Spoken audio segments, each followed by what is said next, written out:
Most of us have heard of the fictional character Quasimodo, the Hunchback of Notre Dame. If we haven't read about him in the novel written by Victor Hugo in 1831, then we most certainly know about him from the famous Disney movie produced in 1996. The original story was much darker than the Disney movie, and the book ends with the villain Frollo executing Esmeralda in front of Quasimodo, and in a fit of rage, Quasimodo throws Frollo to his death. Of course, the Disney adaptation in 1996 is very different from the original darker story, yet it still has overtones of darkness within it.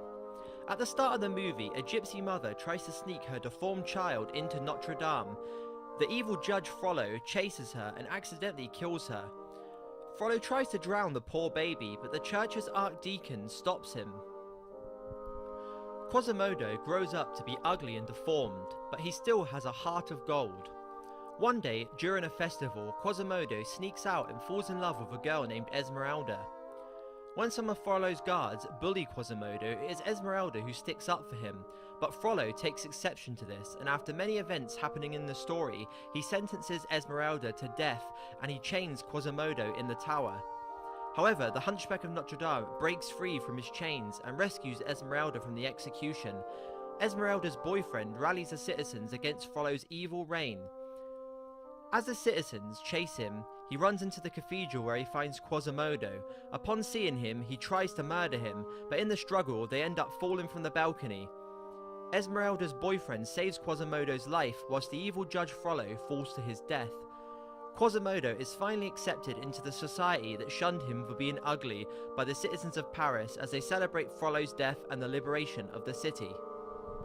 Now we have heard the story of Quasimodo, the question is, was this based on any truth? Did this story have any history behind it? Well, the truth may surprise you, as one man found evidence that the Hunchback of Notre Dame was in fact based on a real person. In August of 2010, an archivist working at the Tate Library in England named Adrian Glue announced he had found evidence for the real-life Quasimodo. He found the evidence for this in the memoirs of a British sculptor who worked at Notre Dame at roughly a similar time that Victor Hugo wrote his famous novel. In his memoir, he described a strange hunchbacked stonemason who worked on the Notre Dame Cathedral around the same time as Hugo wrote his famed book. He was a carver under the government whose name I forget as I never talked to him.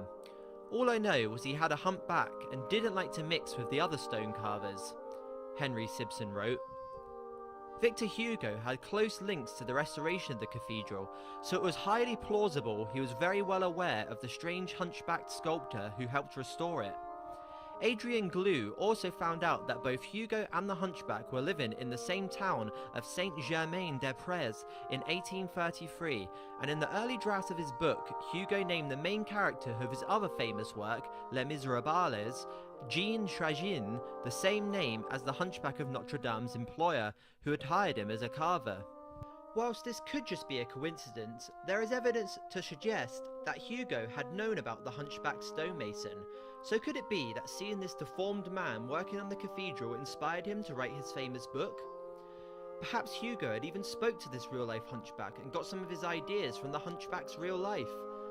Unless more evidence is found, we'll never know 100% whether this is the truth or not, but what do you guys think?